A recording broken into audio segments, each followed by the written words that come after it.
A dust storm had passed, leaving the dry air humming with static. Cade stood in the shattered doorway of his bunker, staring at the three huntresses who had appeared out of nowhere. Three tall, armored figures whose eyes glowed faintly under their helmets. The tallest stepped forward, her voice soft and strangely familiar. "Meet your kids," she'd said. Cade had no children. He had no family left. Not on this world, not anywhere in the galaxy. For 15 years, he had lived alone among ruins, scavenging fallen satellites and listening to old broadcasts of cities that no longer existed. And yet the huntress's words echoed inside him with a truth he couldn't explain. The three figures watched him, completely still. The wind shifted. Something clicked inside his chest.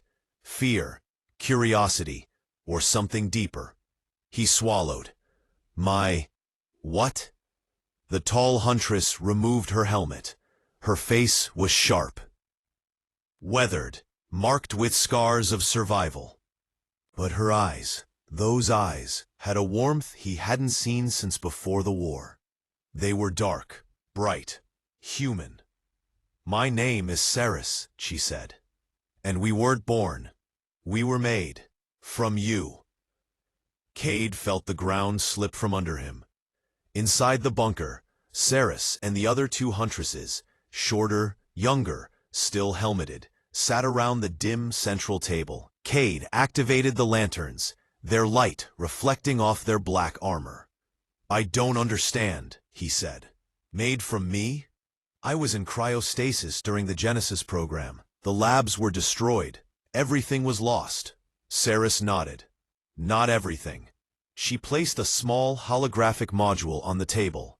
It flickered to life in a burst of blue light, projecting rows of old, biogenetic sequences. Cade sequences. His jaw tightened. "This is classified," he whispered. "Only 3 people ever had access. 2 are dead, and the 3rd is missing," Saris finished. "We know. Director Halden vanished after the fall of the inner colonies. But before he disappeared, he completed something. Project Helix." Cade's eyes widened. "That project was shut down." "Yes," Saris said, "but he didn't stop." The hologram changed. It now showed images, flickering, incomplete, of pods, metallic chambers, and 3 forms floating inside tanks of green fluid. The 3 huntresses. "You're clones," Cade whispered. "Not clones," Saris corrected. "Enhancements, weapons engineered to survive what humanity could not." "And why come here?" he asked. "Why find me?" Saris leaned forward, her expression softening. "Because our world is dying, Cade, and according to Halden's last logs, you are the key to saving it." The younger huntress finally removed her helmet. She looked barely 20, sharp-featured like Saris, but with an innocence that contrasted their grim mission. "My name is Naira," she said, softly, "and this is Vel." The 3rd huntress nodded silently, still scanning the bunker with precise, almost emotionless movements. "We came a long way, Cade. Through pirate sectors, through void anomalies. Many died bringing us this far."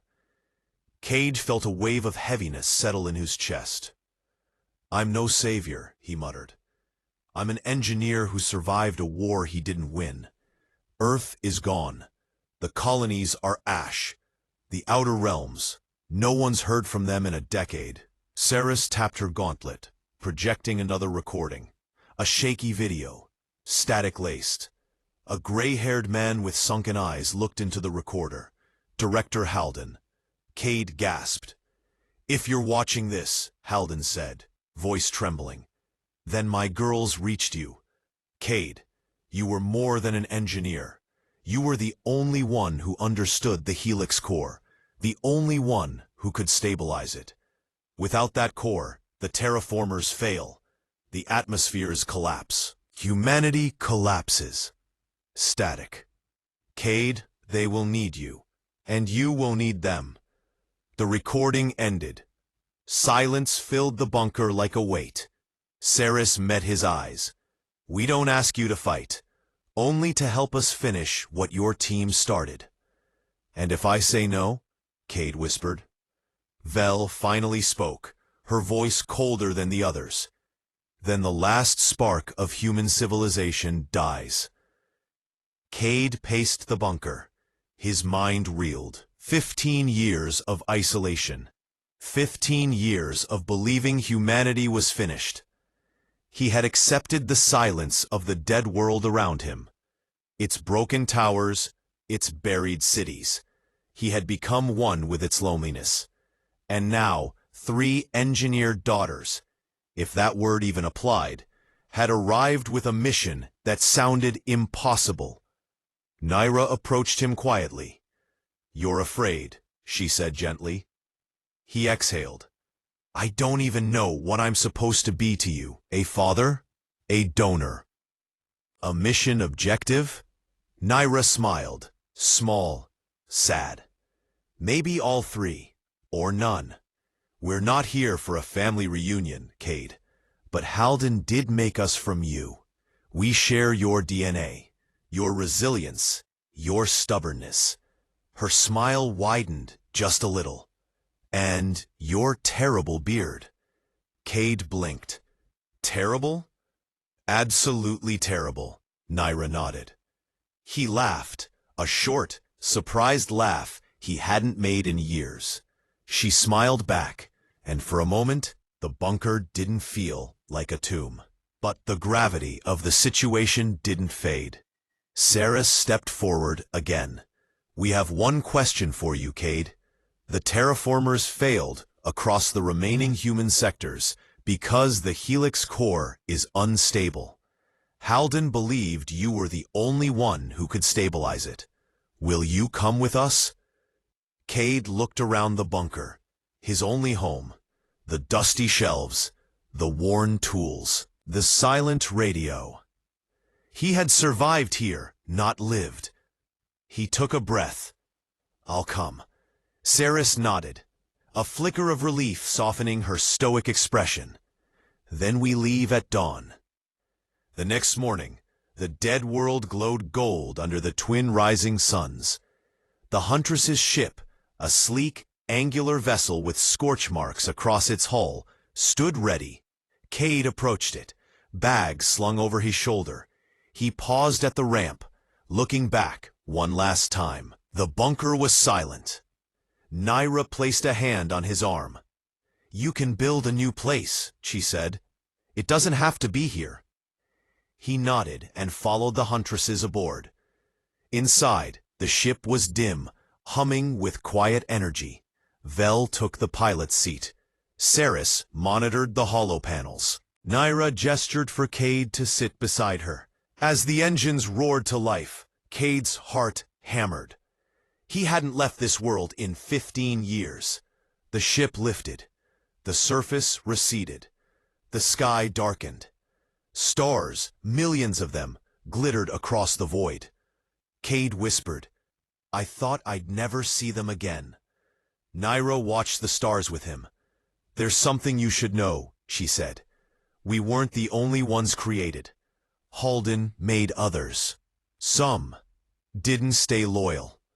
What do you mean? Saris answered without turning. We may be hunted. Hours passed in silence until an alarm blared. Vel tensed. Unmarked vessel on intercept course. Saris stiffened. Show me. A dark shape emerged from the starfield. Sleek, predatory, almost organic in design. Naira's eyes widened. Ravagers. Cade's pulse dropped. They're still alive? More than alive, Saris said. They've been raiding every remaining colony, and they know the value of a Helix core. The enemy ship accelerated. Vel gripped the controls. They're locking weapons. Naira unlatched her harness. Cade, stay behind me. Ceres activated her armor plating. Vel, evasive. Nyra, protect the package. A blast rocked the ship. Panels sparked. The lights flickered. Cade braced himself as the cabin tilted violently. Another hit. Shields collapsing, Vel shouted. Ceres slammed a fist onto the console. Prepare for forced landing. Where? Nyra yelled. Nearest planetary body. There. The ship spiraled downward toward a small, barren moon. Cade clutched the seat, heart pounding. We're going to crash. Ceres grabbed the manual override. Not if I can help it. The moon's gray surface rushed closer. The ship slammed down, skidding across dust and rock, until it finally crashed against a ridge, sending debris flying. Silence. Then, Cade coughed, pushing himself up. Everyone alive? Nyra groaned. Barely. Ceres pulled herself from the wreckage. The Ravagers will land nearby. We need to move. Cade stood shakily. Move where? We're stranded. Not stranded, Ceres said, pointing toward the horizon. There, partially buried in the moon's dust, a structure. A massive, ancient metallic structure. Cade stared. What is that? Ceres's eyes glowed faintly. A helix vault, she whispered. One of the earliest prototypes.